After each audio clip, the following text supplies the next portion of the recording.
Bem-vindos à Festa Literária Internacional de Pernambuco, Friporto. Friporto, em sua 10ª edição, faz uma homenagem ao poeta, escritor, dramaturgo imortal Ariano Suassuna.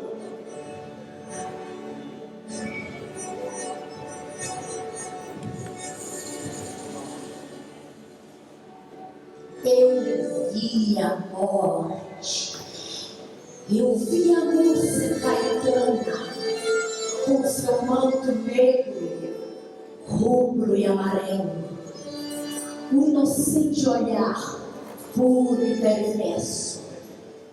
Eu vi a morte e a moça Caetana. Ave musa incandescente do deserto do sertão, forge o sol meu sangue, o trono do meu clarão, cante as pedras encantadas e a catedral soterrada, castelo desse meu chão.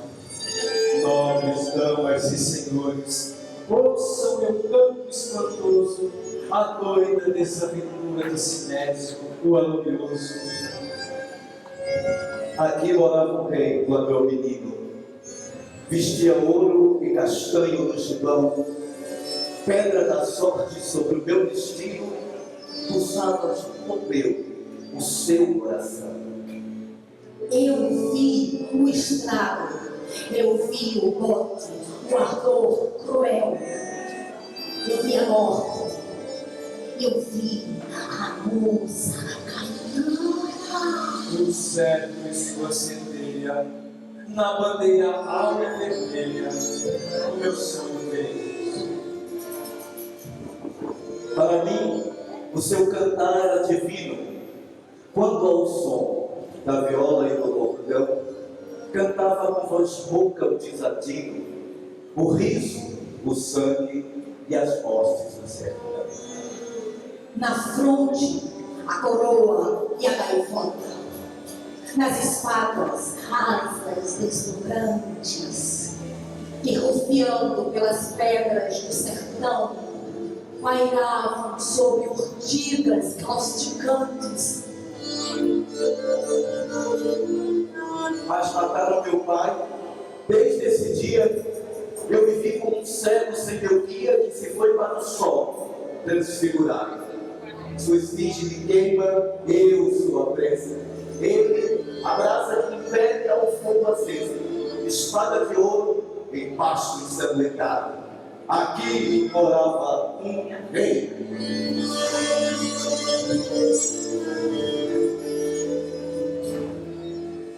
Sobre a serra Joana Gomes, galope desesperado, um touro se defendendo, homens querendo humilhá-lo, touro com sua vida, os homens em seus cavalos. Caules prateados, espinhos estrelados e os cachos do meu sangue iluminado, a morte, a Caetana, a moça, o imortal. Adeus, vazante do gato, adeus, serra Joana Gomes, adeus, adeus, galope, adeus, o touro parado. Miguel e Antônio Rodrigues, de guarda-peito encorados, na frente do grupo vinham, montados em seus cavalos, cavalos de pernas finas, ligeiras. As serras se despenhavam nas asas de seus penhascos, e assim os dois touros, dois touros fogosos, diziam fogosos cavalos.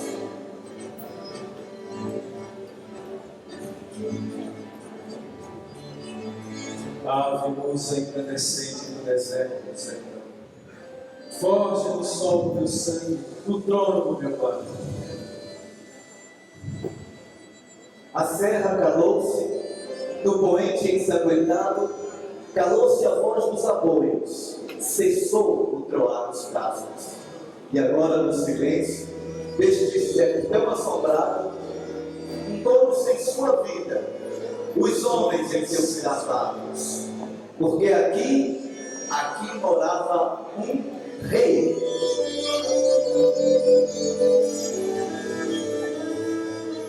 O rei da pedra do reino, o rei, o imortal. O imortal. Mariano, Sua sua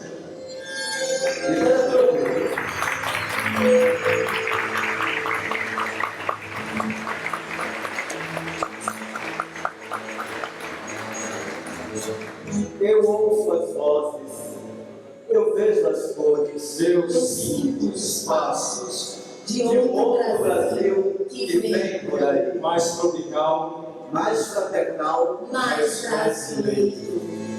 Qualquer brasileiro poderá governar esse país. Lavador, lenhador, pintor, pescador, Funileiro, marinheiro, contanto que seja digno do governo do que Brasil. tenha coragem de morrer pelo Brasil. mãos para agir pelo Brasil. Eu ouço as vozes, Eu Eu vejo vejo as as cores, eu sinto os passos desse Brasil que vem aí.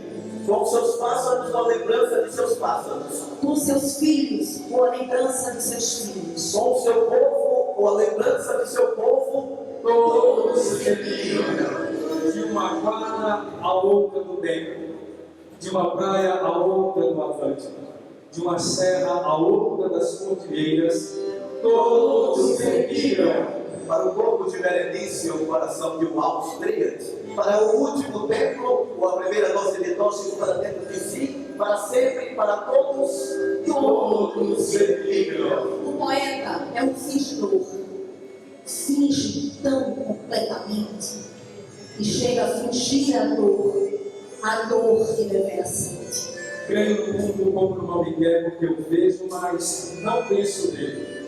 Porque pensar é não compreender. O mundo não se fez para pensarmos nele.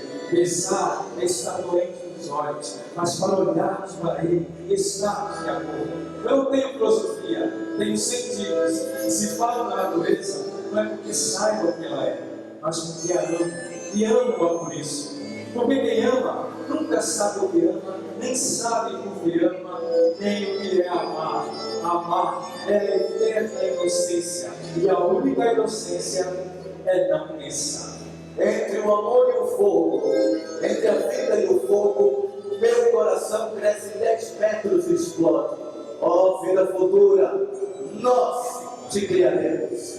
Literatrupe 2014, uma homenagem aos poetas das edições da Festa Literária Internacional de Pernambuco, Friburgo. É impossível evitar o excesso de amor. Só o excesso do amor é provocado pelo bobo. E só o amor faz o bobo.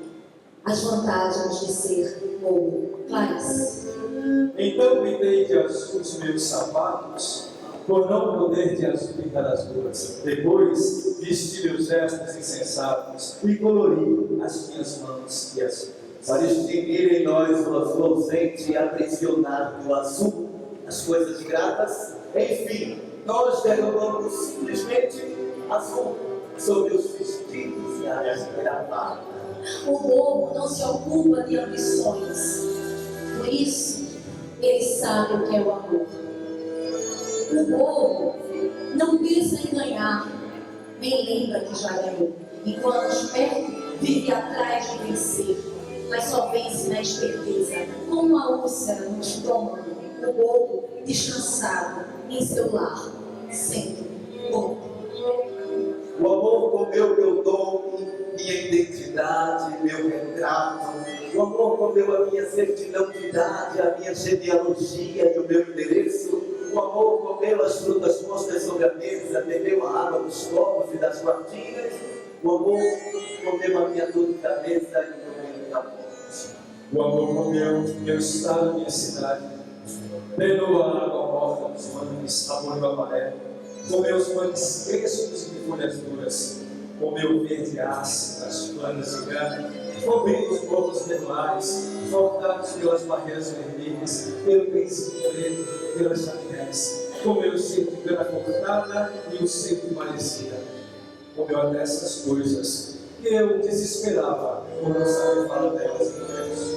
Sem lei nem rei, nada tenho, mas sei o que quero. Desejo cantar a minha terra, suas cores fortes, o seu verão. Plantado-me nesse chão, sem lei, sem lei. Desci minha própria armadura, da solidão fiz moradia, da liberdade fiz procura. Que seja assim, alegre sem desconhecer a tristeza, capaz de uma ilusão, forte sem apedrejar derrotas, feliz sem destruir a mansidão, servo apenas do ideal do sonho e rei de sua vontade, amando as pessoas sem deixar que nenhum medo o faça desconhecer a liberdade. Sem lei, Nem rei. sem lei, Sem lei, nem rei. Simples, sem ofício. sem profissão. Fico os pés nesse chão. Canto quando eu quero. E se o meu canto não escuta, Não para. não para. Nem desespera. Sem lei, Nem rei. O sino bate, o condutor apita o apito, solta o trem de ferro, pois-se logo a caminhar. Vou danado pra cateco, vou danado pra cateco, vou danado pra chegar. Mangueadas maduras, mamões amarelos, que amostram molecos. Cana caiana, Cana roxa, cana Cana fina, fina. cada cola mais bonita. quantas coisas no mar. Lá vem a morena do cabelo cacheado.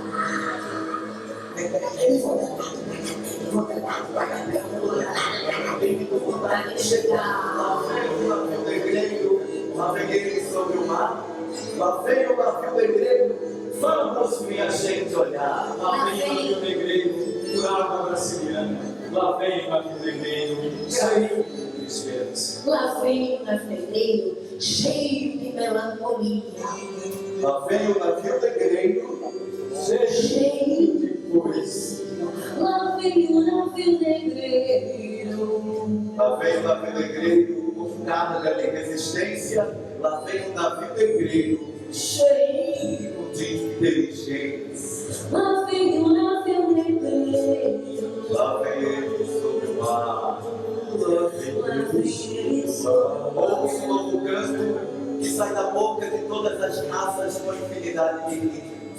Canto que faz dançar todos os corpos, de formas e coloridos diferentes. Canto que faz vibrar todas as almas de crenças e realismos desiguais.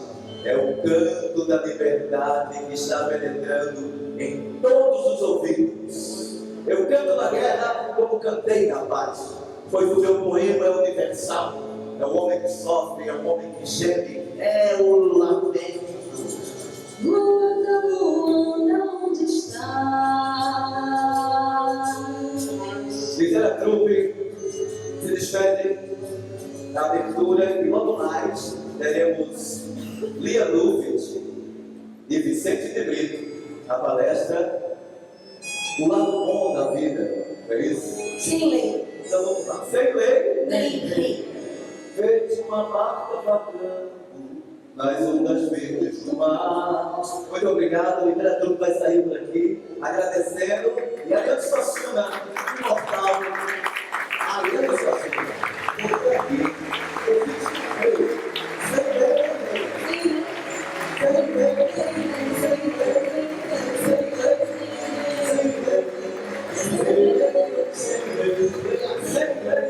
sem lei, sem lei, a mediação brasileira na Sem lei,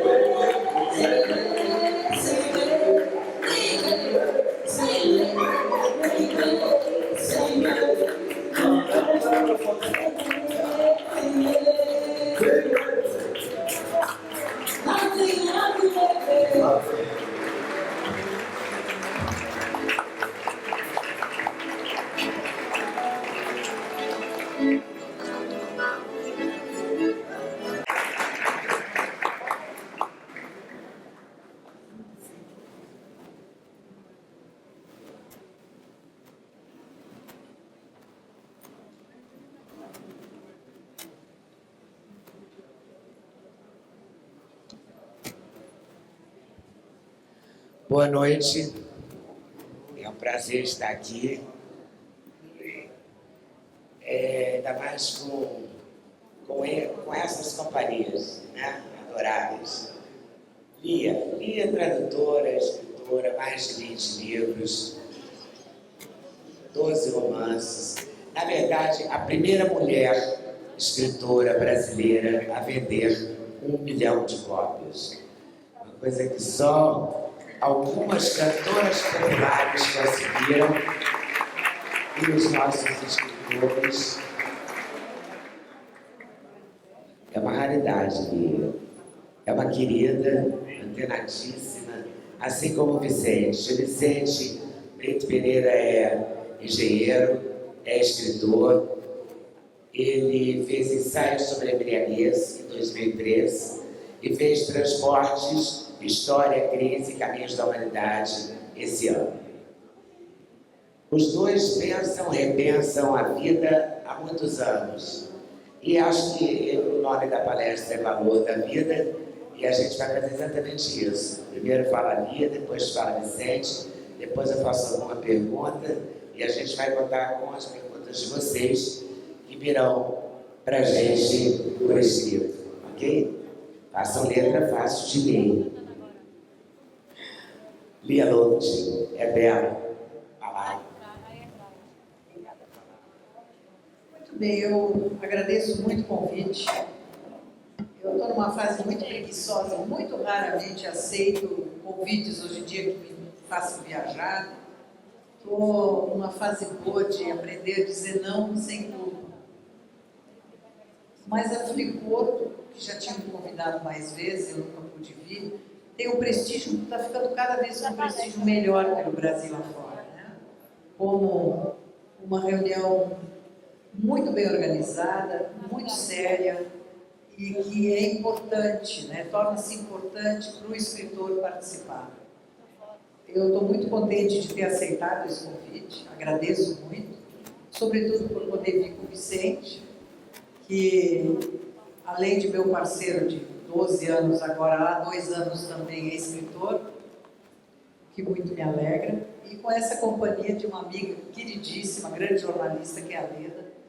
E nesse lugar realmente incrível. Eu estava conversando com o Abade, que é uma coisa muito generosa da igreja abrir para a cultura, né? Porque a cultura também é de Deus. E fico muito impressionado com um belíssimo mosteiro, com uma belíssima igreja e com uma coisa um pouco mágica que nos reunirmos aqui. Eu vou falar principalmente sobre o meu livro mais recente, que é O Tempo é um Rio que Corre. E por que eu tem a ver com a valorização da vida? Porque nós vivemos no século da pressa e da ansiedade. E normalmente o tempo é mal visto por 2 aspectos.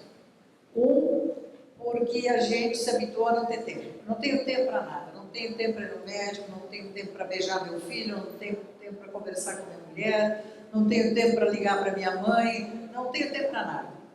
Porque realmente, se a gente não nada contra a correnteza, se a gente não se preserva um pouco, a gente não tem tempo para nada. Nós ficamos muitas horas no trânsito, nós ficamos muitas horas na fila, nós trabalhamos às vezes mais do que o necessário para garantir uma vida digna, porque nós somos muito consumistas, temos que ter o mais, o mais, o mais. E também um pouco fugimos do tempo de pensar, de parar para pensar. Muitas vezes alguém diz, não, porque eu estou numa fase da minha vida, não sei o que faço, não estou gostando disso, daquilo, eu digo, mas às vezes tem que parar para pensar. E é interessante que muitas vezes a pessoa diz, parar para pensar? Nem pensar. Se eu paro para pensar, eu desmonto. Então, eu acho que um dos trabalhos de crescimento pessoal que a gente tinha de fazer é se dar o tempo de parar para pensar, de refletir. O que eu estou fazendo da minha vida? O que eu estou fazendo da minha família? O que eu estou fazendo com meu filho, com meu pai, com minha mãe, com meu trabalho, com meu colega, com a minha alma, né? Para quem tem uma crença religiosa. Então, nesse sentido, é a valorização do tempo como uma coisa positiva. O tempo é um dom que nós recebemos, né, para o nosso crescimento pessoal, para curtir os nossos afetos, para melhorar a nossa profissão. E a outra questão do terror do tempo é porque nós vivemos numa sociedade, de modo geral, muito fútil, né?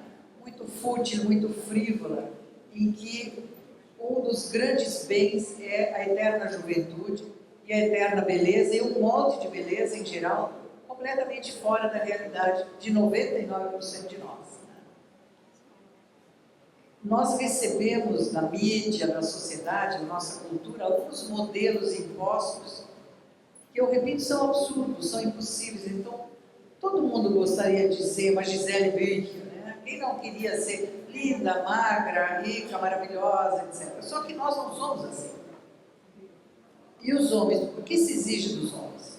Que sejam ricos, que tenham cartão de crédito, que levem a família para viajar. Você não conhece as ilhas gregas? Você não foi a Paris este ano? Você não frequentou foi naquela balada? Não conhece aquele restaurante?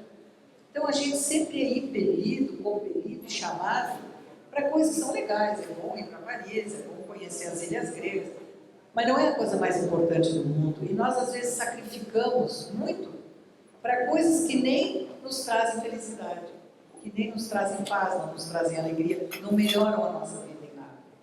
Então essa pressão social pelo que não é essencial nos perturba muito. Nós temos uns modelos que nos são impostos e que são até desinteressantes, mas a gente fica fascinado. O que tem que ser? Uma mulher tem que ser linda, sensual, inteligente, não demais, porque senão não vai arrumar marido, toda essa série de bobagens. E o homem, então, tem que ser muito eficiente, né? Tem que ser rico, tem que ser isso, tem que ser aquilo. E nesse tumulto nós nos esquecemos de ter tempo para repensar, é isso mesmo que eu quero? Isso vai me fazer feliz? Ter um marido mais rico, ter a mulher mais gostosa, isso vai fazer de mim um ser humano melhor?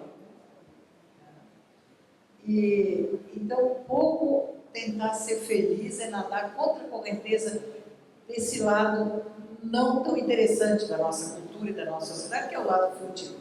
E ele impressiona muito. Existe uma coisa chamada coerção social, que é a coerção do grupo, é a pressão do grupo, que nos faz procurar coisas que às vezes não são boas para nós.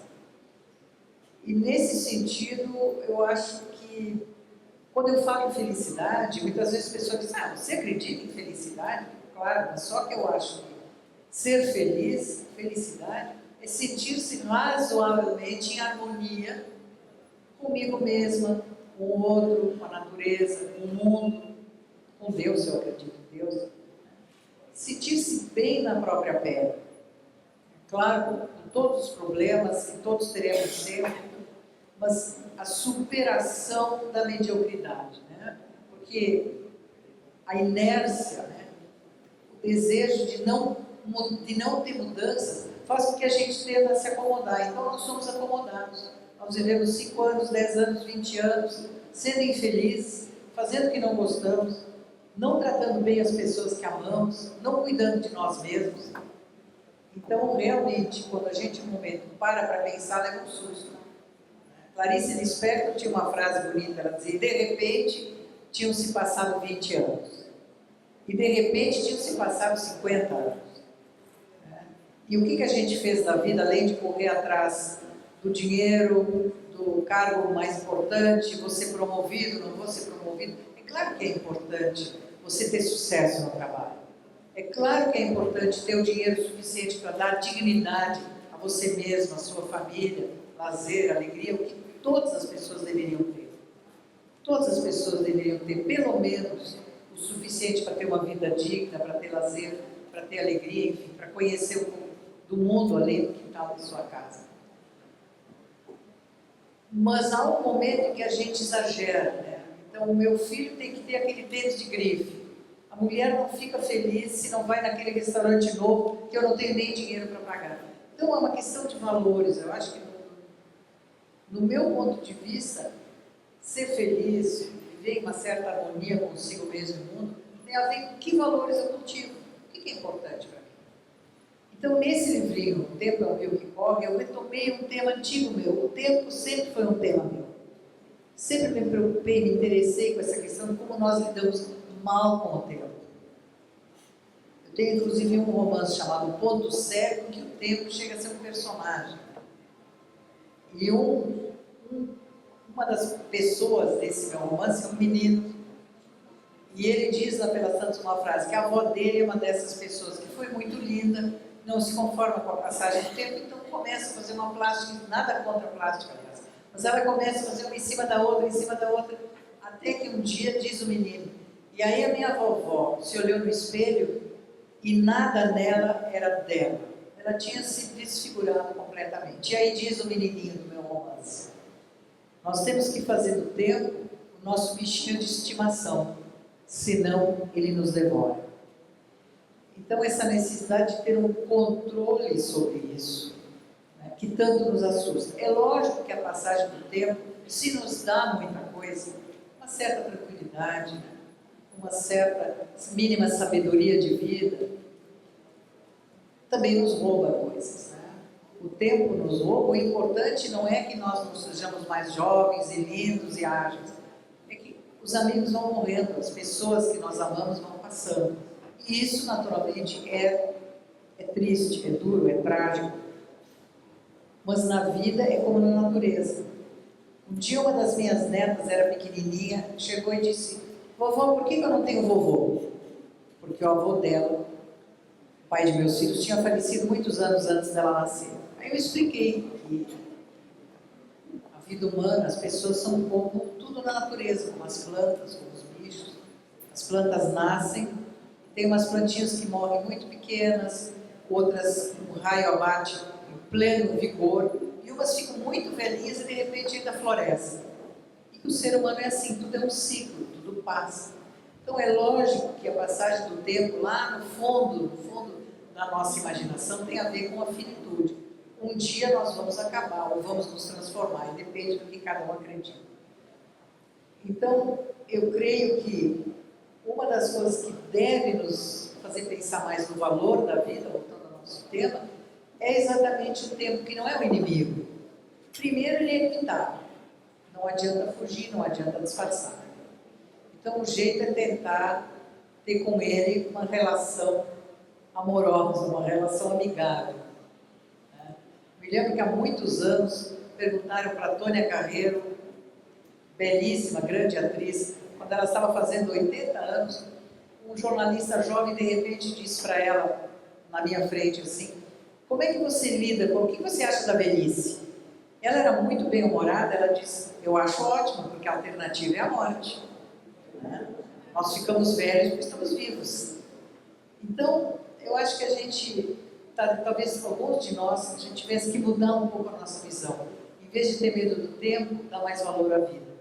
Esse foi um pouco o sentido desse livrinho e é um pouco o sentido da minha participação nesse papo aqui. E agora eu passo a palavra para o Vicente.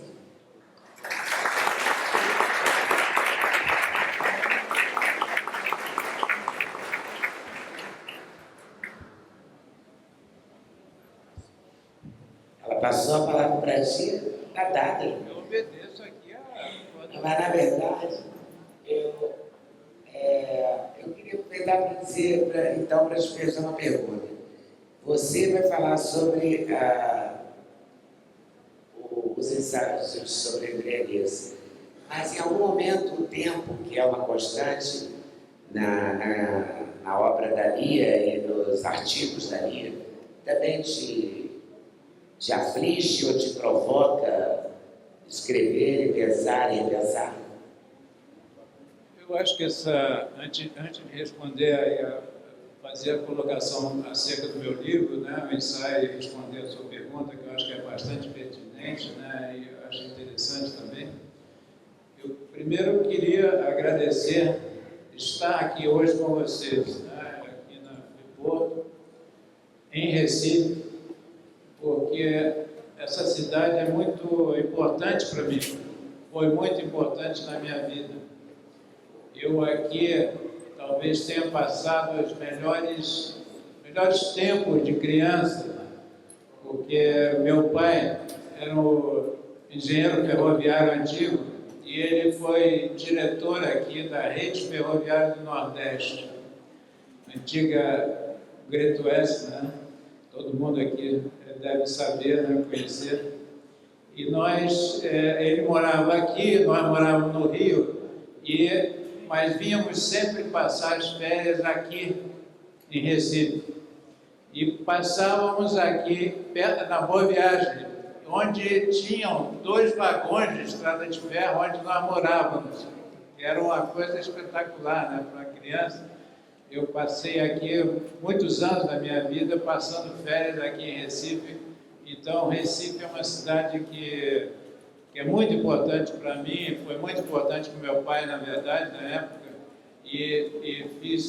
Depois estive aqui de volta em vários projetos, aqui projeto no Porto de Recife, projeto para acesso à SUAP, para PS50, vários projetos que eu fiz aqui também em Pernambuco, mas de qualquer maneira Recife está aqui hoje, neste momento maravilhoso, né?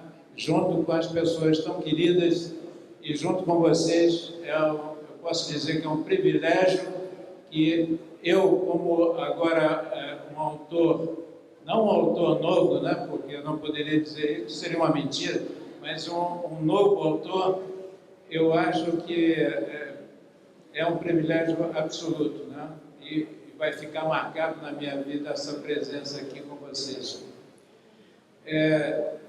Na verdade, meu livro sobre ensaios sobre a embriaguez é um livro que eu faço vários ensaios com várias abordagens sobre a questão do alcoolismo. Alcoolismo que eu passei por esse problema, eu tive problemas muito sérios com relação a isso, passei 30, 40 anos com problema de alcoolismo.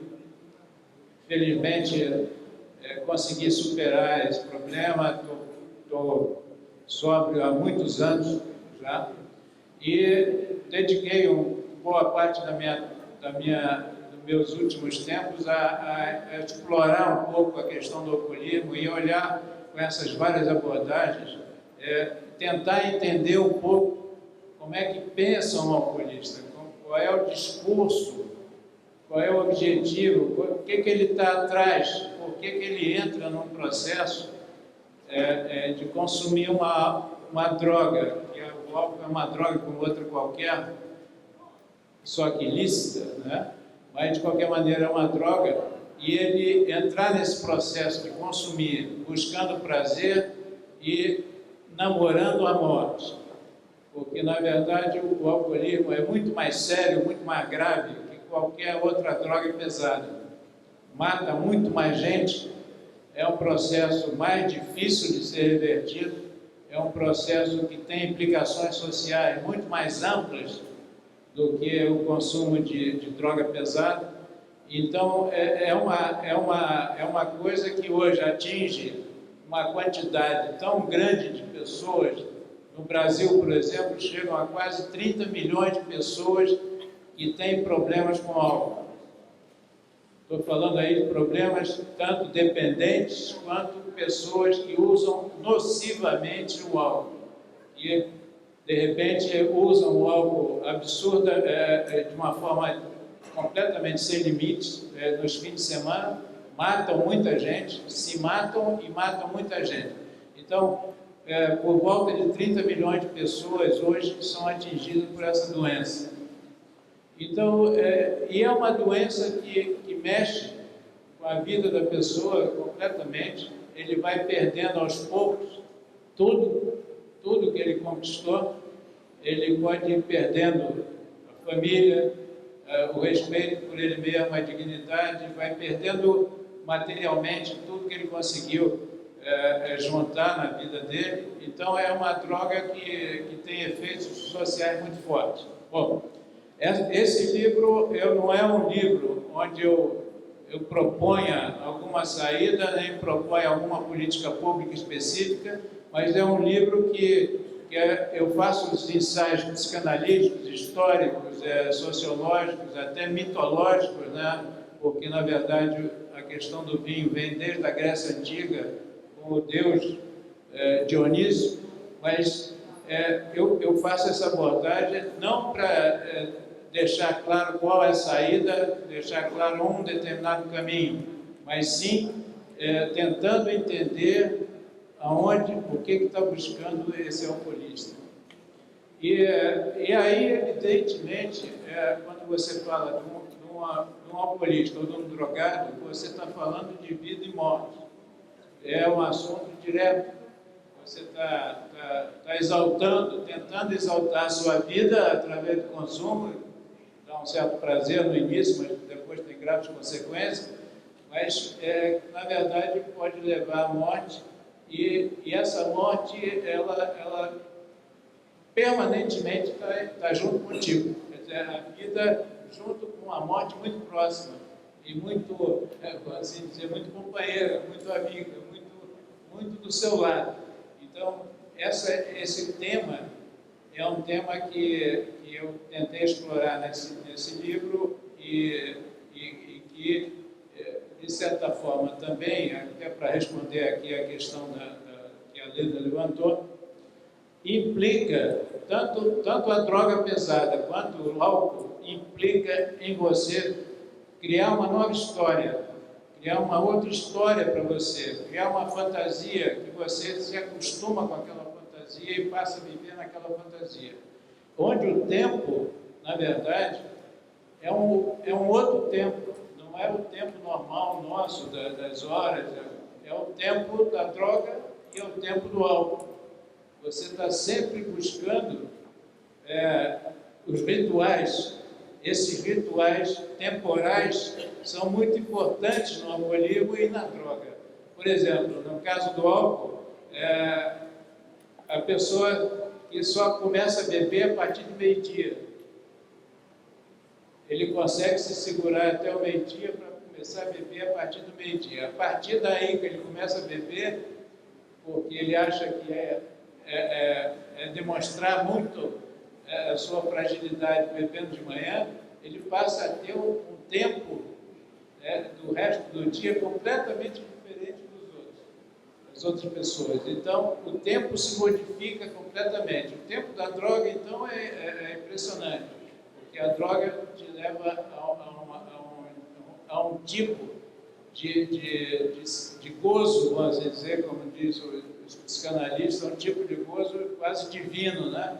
E a partir daí, você vive em função da droga. É a álgebra da necessidade, né? A necessidade fala mais alto. Então, não é mais o tempo comum, não é mais o tempo normal, não é o tempo de fazer isso ou fazer aquilo, desenvolver uma atividade, é o tempo da droga que domina a pessoa, como o álcool também é o tempo que domina.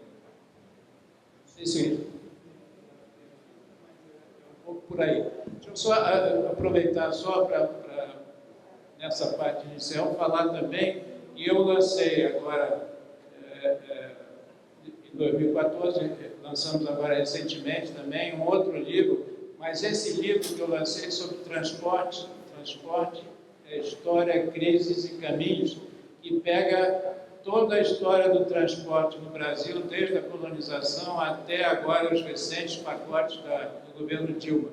Então, é uma abordagem histórica também sobre o setor de transporte, que sempre foi a minha atividade profissional. Eu sempre trabalhei nesse setor de transporte, é um legado que eu estou deixando, porque eu já trabalho há mais de 50 anos nesse setor, e como eu venho também de uma família que era transportóloga também, que eram pessoas dedicadas ao setor ferroviário, à engenharia ferroviária e à engenharia rodoviária. Então, é um legado que eu estou deixando aí, com uma exploração também, e colocando algumas questões e abrindo alguns caminhos que possam superar a crise que nós estamos enfrentando aqui na economia brasileira, que é a infraestrutura de transporte, que é uma das mais precárias do mundo inteiro. Talvez dos últimos lugares, em qualquer avaliação que se faça a nível internacional, a nossa infraestrutura econômica é das piores que existem. Pronto. Eu acho que eu resisto a esse gancho, porque o livro é sobre transporte, Nós todos perdemos um tempo enorme das nossas vidas no transporte. O álcool quando cruza com o transporte, é fatal, né? Ele é letal como vítimas, ele é letal porque você não bebeu e a pessoa que está vindo no sentido contrário a você bebeu e causa morte. A gente viu agora essa semana em São Paulo 15 pessoas atropeladas, hoje mesmo uma garotinha teve morte cerebral, enfim. O álcool e o transporte têm podem ter uma união perversa, né? E me preocupa você falar, indo um pouquinho, deixando ali, só um instantinho, vou começar aqui com o Vicente. É muito séria essa questão do que você diz. Você diz que o álcool é pior do que as outras drogas? É pior que o crack, que a maconha, que a cocaína, sei lá o que mais? Na verdade, se você for considerar, assim dizer, pior em termos individuais, talvez não seja.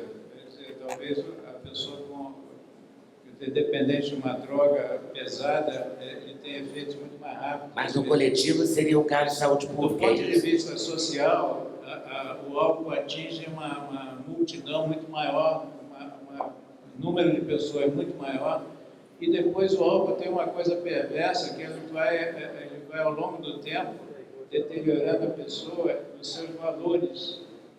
Ele não se mostra abertamente, um dependente de crack, de cocaína, etc. Ele tá se mostrando muito rápido. O álcool a pessoa como alcoolista, ele tenta esconder o máximo possível isso, tenta negar o máximo possível isso, e esses efeitos são muito deletérios, muito do ponto de vista familiar, principalmente do trabalho. E também porque é socialmente aceito, né? A gente bebe para festejar, bebe porque está triste, bebe porque foi promovido, não é? Bebe porque está alegre. Agora, não bebe porque... Presta um pouquinho para mim. Não bebe porque envelhece, não, né? Com a velhice se bebe menos, talvez. Tem vantagem a envelhecer? É bom? Não sei se é bom envelhecer, é natural. A passagem do tempo é natural. Eu acho que esse é um dos nossos grandes problemas. A vida é feita de ciclos. O ciclo de nascimento, da infância, adolescência, maturidade e o envelhecimento. E cada um tem os seus encantos e os seus problemas. Cada um tem a sua beleza e os seus lados menos belos. Então, bom envelhecer é bom estar vivo. Mas se fica mais tolerante... Como é que é? Se fica mais tolerante... Eu acho que se livra de umas coisas chatas. tem algumas vantagens. Eu estava comentando com a Leda antes de entrar aqui. Por exemplo, eu estou com 76 anos. Então, eu já não preciso mostrar serviço. Quer dizer, meus livros estão escritos, meu público está mais ou menos feito. O que eu preciso fazer é continuar caprichando, continuar dando para o meu público o melhor que eu posso. A minha família está criada, meus filhos estão criados, já têm seus filhos, a gente tem uma razoável harmonia, um convívio legal. Eu tenho tempo para fazer coisas que há 30, 40 anos atrás eu não podia, porque eu criei os filhos, porque a gente trabalhava feito uns loucos para poder dar para os filhos uma boa escola, uma vida digna, etc. Então hoje eu tenho muito mais tempo para curtir coisas que antigamente eu não tinha tempo para curtir. Eu acho que você também fica um pouco mais esperto no bom sentido, né? Há uma certa sabedoria, por exemplo, coisas pelas quais aos 30 anos de idade eu arrancaria os cabelos, hoje você olha, a coisa vai se resolver. Não é bem assim. Daqui a pouco passa, né? Os momentos ruins, os dias ruins, as coisas ruins também passam. Eu acho que você fica mais de bem com a vida, a não ser que você seja uma pessoa que odeia envelhecer, e aí fica aquele velho chato.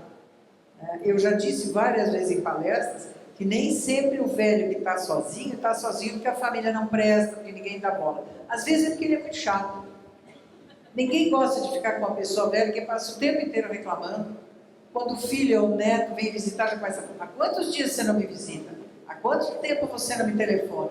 Então, se a pessoa tem uma certa abertura para o outro, tem uma certa gentileza, tem uma certa alegria, ela é boa de se conviver. Ela é boa de se conviver. Agora, se você fica amargurado, fica chato, começa a reclamar de tudo, as pessoas não vão te procurar. Então, depende muito da gente, como é que a gente vive a passagem do tempo. Tem casais, por exemplo, que quanto mais tempo estão juntos, mais queridos, mais legais, mais parceiros ficam um com o outro. E tem casais que quanto mais tempo estão juntos, mais chatos, mais amargos, mais brigões, reclamando, criticando. Eu acho que a gente também tem que cultivar um pouco o bom e o belo no seu cotidiano. A gente tem que se lembrar da gentileza, a gente tem que se lembrar, e o envelhecimento, isso vai ficando mais importante. A gente pode ser mais generoso, a gente tem mais tempo para escutar os outros.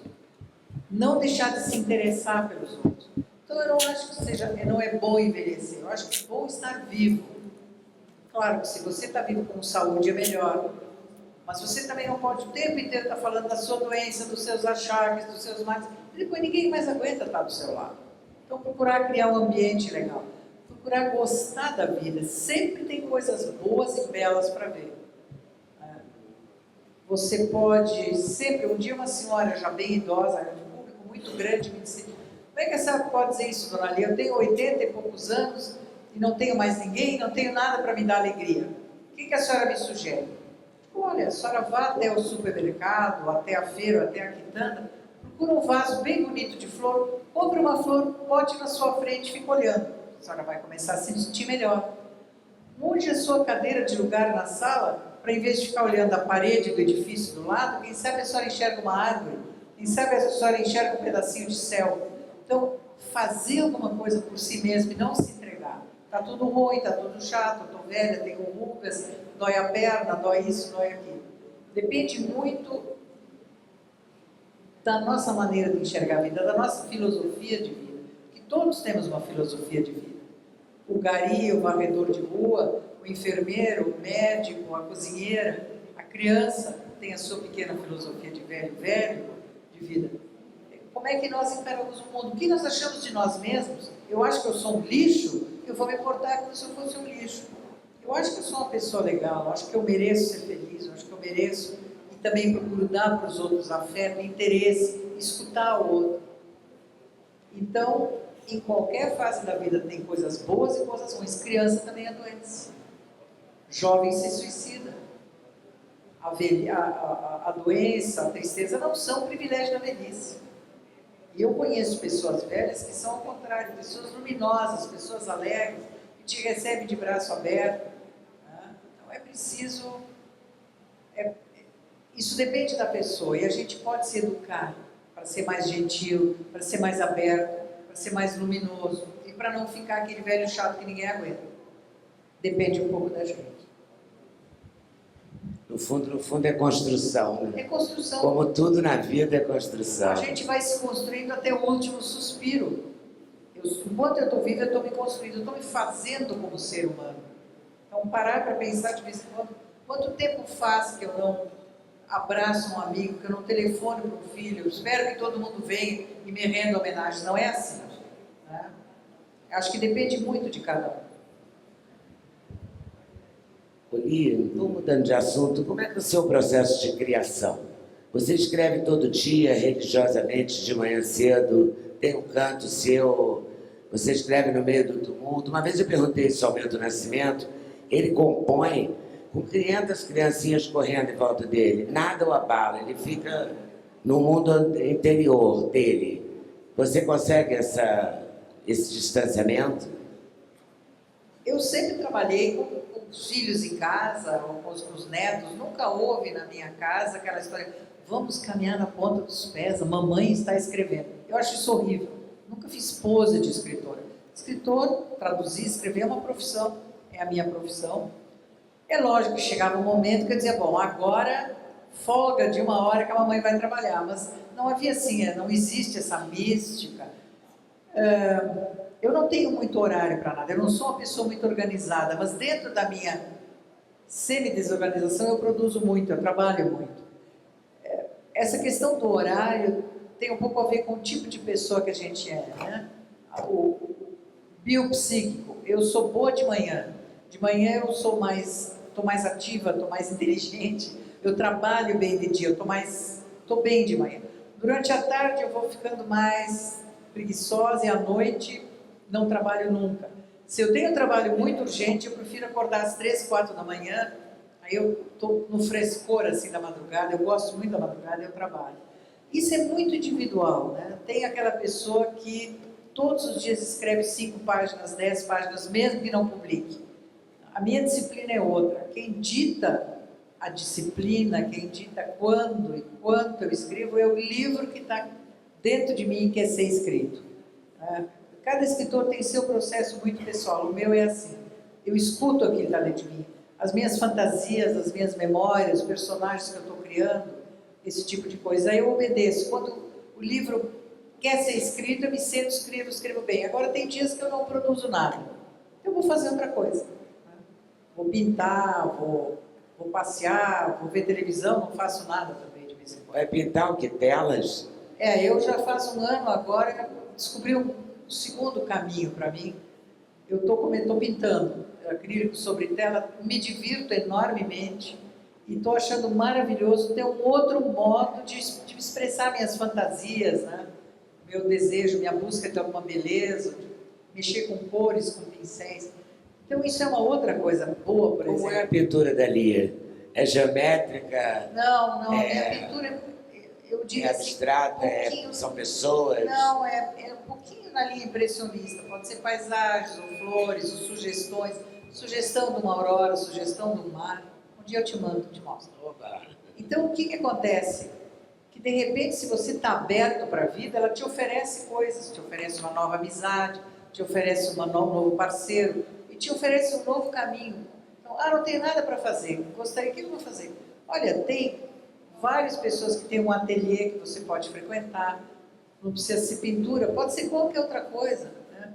Volta a estudar, faz um curso, tem tudo que é tipo de curso hoje em dia, tem bibliotecas, você precisa estar interessado. Então eu estou realmente pintando, uma boa parte do meu dia eu organizei um pequeno ateliê no andar de cima da minha cobertura e faço isso. Por que não?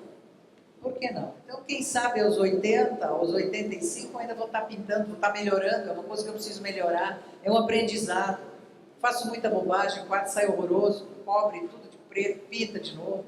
Então, é um novo desafio, você sempre tem novos desafios, basta abrir o olho. Agora, você fica emburrado, fechado dentro de você mesmo, a beleza, os afetos passam ao largo. Eu posso aproveitar esse gancho da nova porção da Lia, que é a pintora surgindo, que eu não sabia, e aproveitar para usar isso como gancho para você, porque, de certa forma, eu não sei como era antes, você escreveu ao longo da sua vida toda, ou 2013 marca a sua estreia? Você está estreando numa nova profissão também? Não, eu estou estreando uma nova profissão, isso não tem dúvida, mas o ato de escrever sempre pertenceu à minha vida, né? Porque eu sempre fui consultor de engenharia, de planejamento e tal, e sempre tinha que escrever projeto, né? Então era uma atividade de escrever, a atividade de escrever sempre existiu, mas não a atividade de escrever livro, não, é uma atividade nova, né? Que basicamente eu comecei. Esse livro, Ensaio sobre a Embriaguez, levei umas 2, 3 anos de pesquisas intensas, então, em cima desse livro. Então, tem uma bibliografia que eu acho que é completamente inédita no Brasil, uma quantidade muito grande de livros que foram consultados.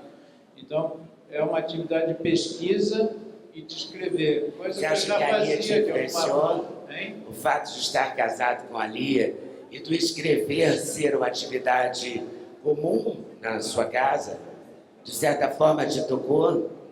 É claro, ela incentivou muito a Lia, me incentivou muito a escrever, na verdade, né? Então a nossa relação, eu acho que se eu não tivesse a relação com a Lia, eu talvez não tivesse escrito meu livro, mas não devo a escrita a ela, é claro, evidente, mas o incentivo que ela me deu foi muito forte. Então, foi uma coisa muito engraçada, porque eu sempre dizia, Vicente, você tem essas ideias, sempre escreve, mas Na verdade, o Vicente tem a casa dele, ou digamos, moramos juntos, mas ele tem o escritório dele onde ele passa praticamente o dia, de maneira que ele escreve lá e eu escrevo na minha casa. Agora, o mais engraçado de tudo foi quando ele terminou o livro, eu sabia que ele estava escrevendo um livro sobre alcoolismo e adição em geral. Quando o livro estava pronto, ele me mostrou, eu acho que ainda no computador, não sei, e nós não mostramos um para o outro, estou escrevendo isso, estou fazendo aquilo, a gente comenta um pouco, mas é uma coisa muito discreta, cada um tem o seu jeito, o seu tempo. Me lembro que quando eu li o livro, e depois comecei a sorrir, a rir, disse, o que você está rindo? Eu disse, nunca imaginei que você escrevesse tão bem. Eu fiquei muito surpresa, porque escrever relatórios, ou enfim, coisas assim, mas realmente foi uma surpresa muito, muito bacana. Então é isso, eu comecei a escrever, eu comecei a pintar agora há um ano atrás, e o Vicente começou a escrever livros mesmo há 2, 3 anos atrás. Então, você sempre pode fazer uma coisa nova. Não precisa nem ser escrever um livro, pode ser, sei lá, vai fazer jardinagem, vai aprender, vai frequentar um curso de culinária. Há milhares de coisas para fazer. Agora, eu não respondi inteiramente a pergunta da Leda sobre projeto. Claro que eu não vou parar de escrever, eu escrevo na Veja a cada 15 dias, publiquei um livro agora no começo do ano, e estou pensando em talvez reunir alguns artigos da Veja, que é um material muito grande, reescrever um pouco para tirar aquela coisa muito pontual, assunto muito pontual, talvez no segundo semestre do ano que vem publicar um livro, mas ainda é só um projeto.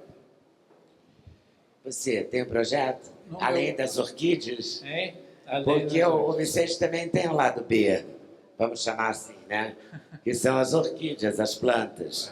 Assim como o lado B da Lia descobriu hoje que são as telas.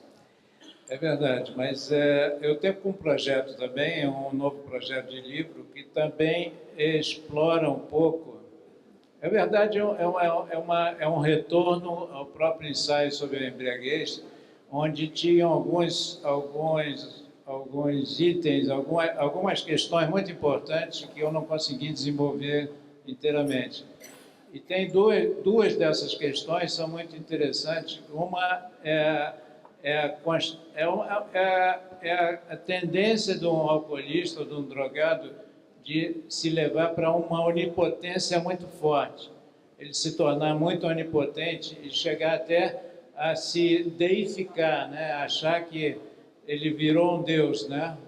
E esse é uma coisa que, se você ler Baudelaire, você lê o Thomas de Quincey, o Burroughs, William Burroughs, todos eles comentam muito essa tendência do drogado de alcançar uma deificação, né? De chegar a dizer, não, finalmente me tornei um Deus, estou acima de tudo, não preciso de nenhuma relação com ninguém, né?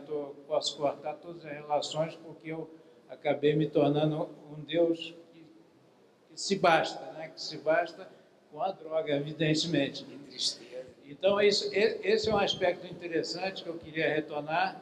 E o outro aspecto interessante é a questão que eu me deparei agora, há pouco tempo atrás, que é a questão da melancolia.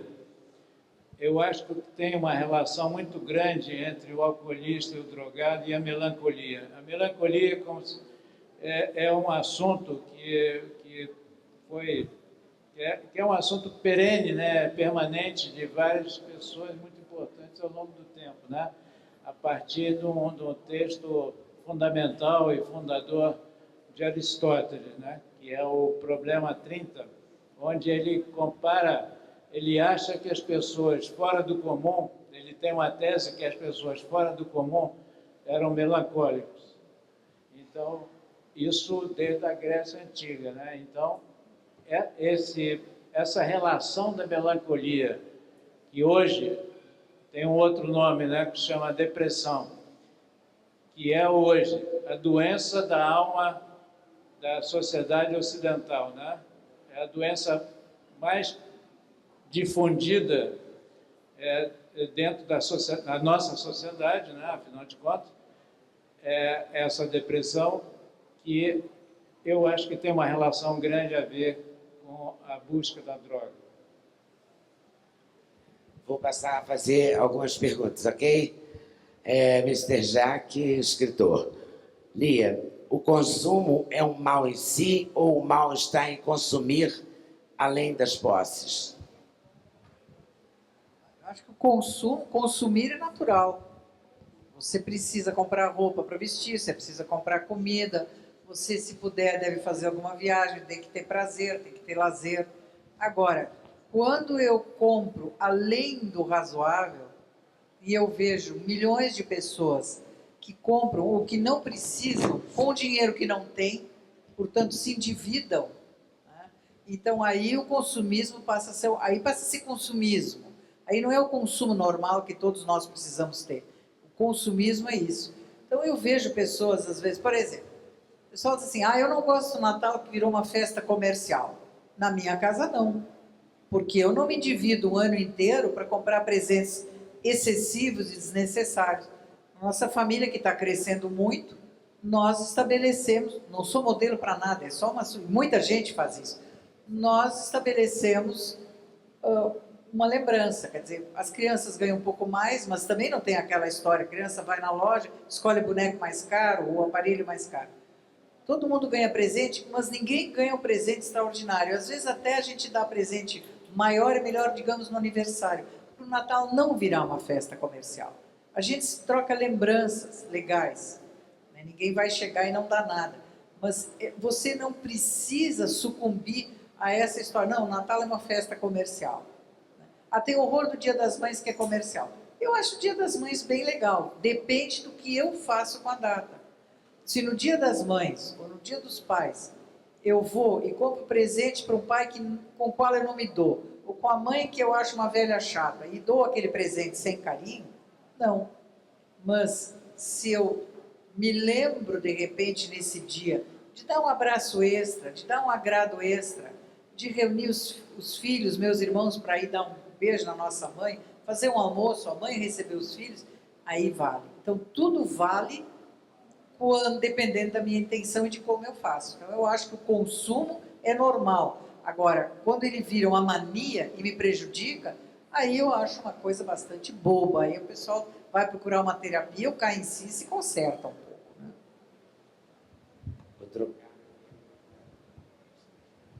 Fazer uma pergunta para o Vicente, que vem do José Lemos.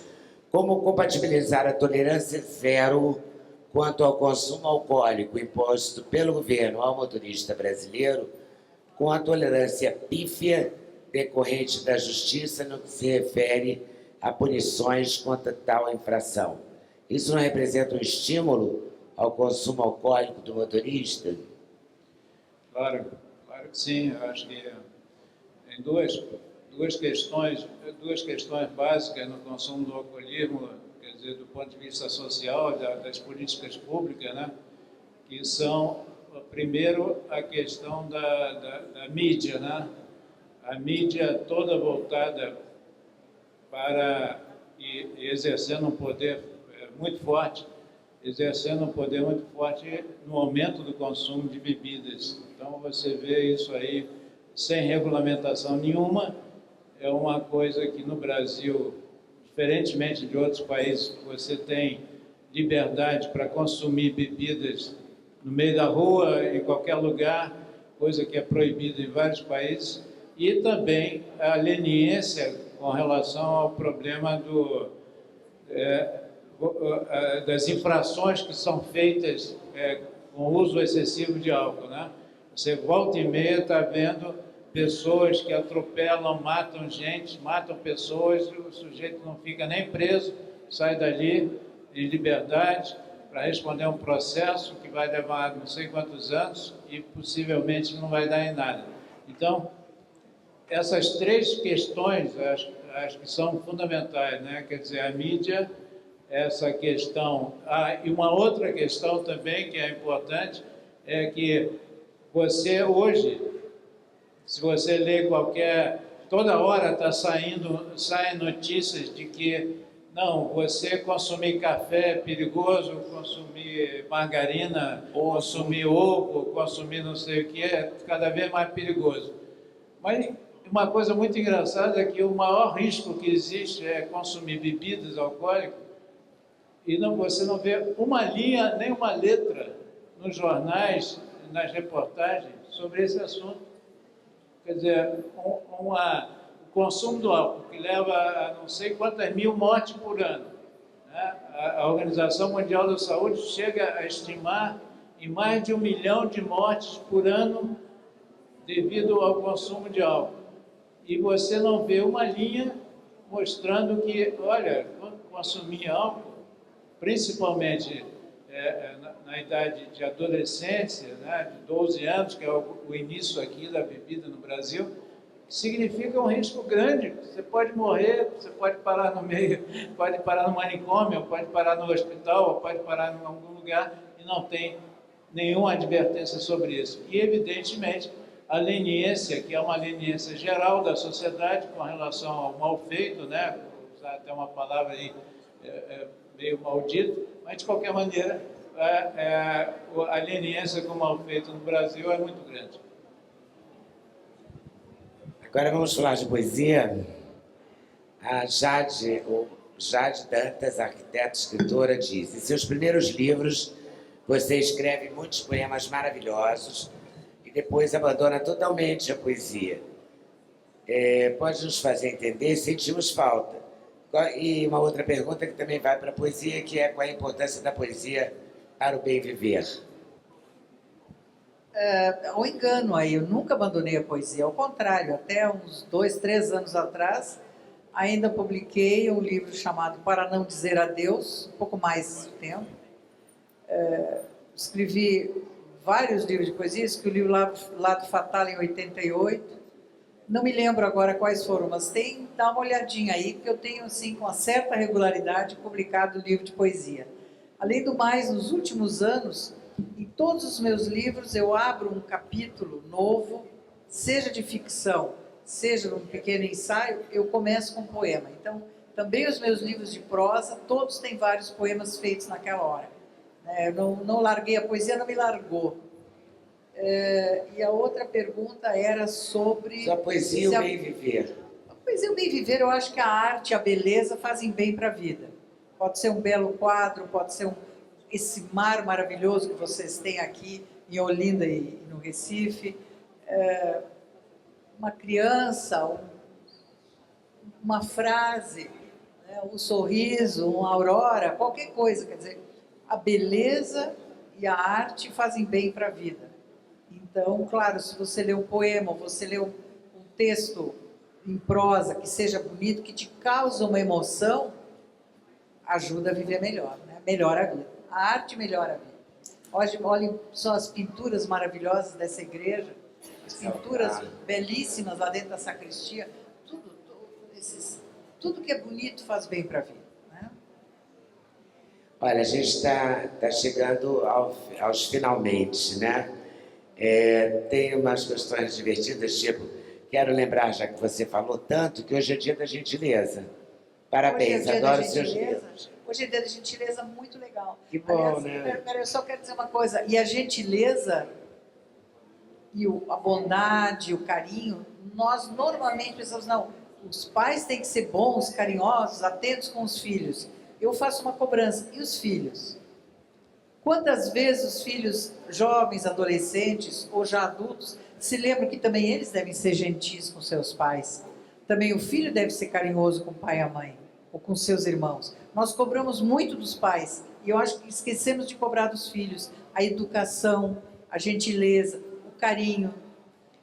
Eu tive um pai de 7 filhos, que era meu amigo, que me dizia, os meus filhos, já adultos, nunca me procuram, nem que seja para passar a mão na cabeça. Daí, velho, tudo bem? Como é que você está hoje? É só para contar problema ou pedir dinheiro.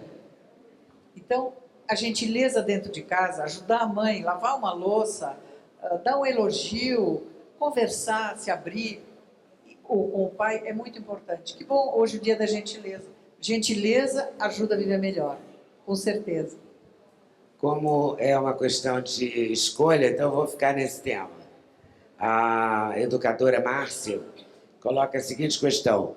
Ela queria a sua opinião a respeito do tempo que exaustivamente nos dedicamos aos filhos, ou seja, toda a nossa juventude, e depois vem, assim mesmo o texto, e depois vem Khalil Gibran dizendo, vossos filhos não são vossos filhos, são filhos e filhos da vida e tal, apesar de ter vindo de vós, não são de vós. O que você diz a respeito disso? Olha, eu acho que essa questão de dizer, não, eu dediquei minha juventude a criar meus filhos, aí eles caem fora, vão estudar no outro país, no caso, vão ter sua família. Eu acho isso uma certa loucura, porque, na verdade, Deus nos livre da mãe mártir. Deus nos livre da mãe sacrificada. O que a mãe faz pelos filhos tem que ser natural. Você deve cuidar quando eles são pequenos, você deve apoiar quando eles são adolescentes. Ser uma mãe legal, ser um pai amigo, não é uma obrigação, é uma coisa natural. Como eu também acho que deveria ser natural que os filhos fossem amorosos e carinhosos com os pais. Não, os filhos não nos pertencem. Agora, se você tem uma boa relação com o seu filho, uma relação de alegria, de companheirismo, de saber que o teu filho conta com você em qualquer momento difícil da vida dele, então mesmo que esse filho more longe, vai estudar no exterior, tenha uma família, etc., seja um homem ocupado, a relação sempre continua. Ele sempre vai ser teu filho e você vai sempre ser a mãe ou o pai dele. Agora, encarar a maternidade como um sacrifício, eu acho que tem que mudar a cabeça. Você teve filho porque quis, o filho não pediu para nascer. Eu acho a maternidade, eu acho a família uma coisa absolutamente maravilhosa. Né? Eu sou super crianceira, sou super familheira, né? Eu acho um mistério, uma dádiva incrível você ter uma criança e poder observar a criança desabrochando, se transformando num ser humano, mas não porque é meu filho. O filho é de Deus, o filho é da humanidade, ele é meu filho porque eu amo. Mas esta cobrança, né, a gente dedica toda a juventude aos filhos, depois alguém diz, teus filhos não são teus, são do mundo, é assim. Mas eu acho que essa dedicação materno-paterna não deve ser considerada um sacrifício. Porque realmente você tem que cuidar, a criança é indefesa, ela precisa de você.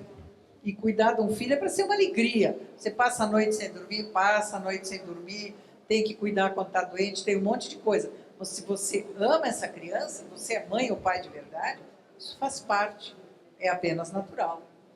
Né? Então eu acho que sim. Agora chega o momento que eles têm que sair para a vida. E se eu sou uma boa mãe e sou um bom pai, eu vou preparar meu filho para ele ter a sua vida, para ele ter a vida dele. Isso é que é ser um bom pai. Né? Uma boa mãe não é aquela que fica grudada, cobrando, etc. Mas que ajuda o filho.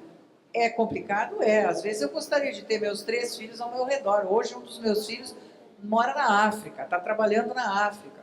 Os meus netos, filhos dele, estão estudando nos Estados Unidos, outros estão perto de mim. Mas isso é bonito, isso é enriquecedor. Isso me enriquece. Saber que esse meu filho tem hoje a vida dele. Agora, com as técnicas modernas, eu falo com ele, praticamente nós falamos todos os dias. Porque tem a internet, que tem o WhatsApp, que tem o celular. Então ele me manda recado de lá e fotos, a gente conversa. Mas não é por obrigação, é porque é natural. Mas também é natural que eles tenham a vida deles, né? Tem que mudar para ser mais feliz, essa noção de que eu me sacrifico. É como mulher, quando o marido um dia, o casamento não está bom. O que a mulher diz? Eu te entreguei a minha juventude, eu me sacrifiquei e te dei os meus filhos. Então está tudo errado, né? Vai mudar o conceito, vai arrumar a cabeça. Acho que a gente pode terminar com essa lição de Lia e as palavras do Vicente aqui para esse.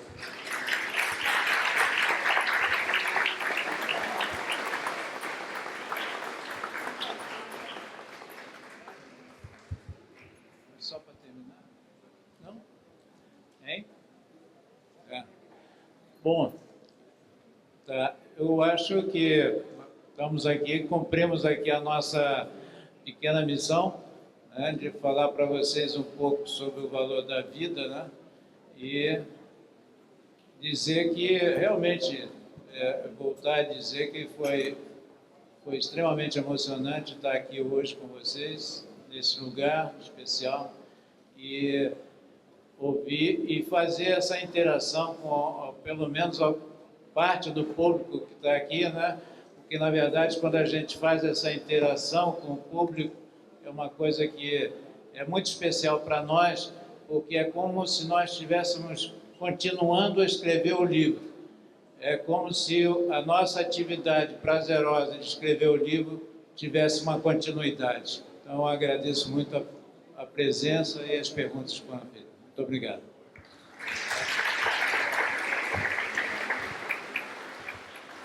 Boa noite, muito obrigada por ter me convidado para vir aqui. Vou terminar com o Capiba, então. Voltei a Recife, foi a saudade que me trouxe pelo braço. Muito obrigado.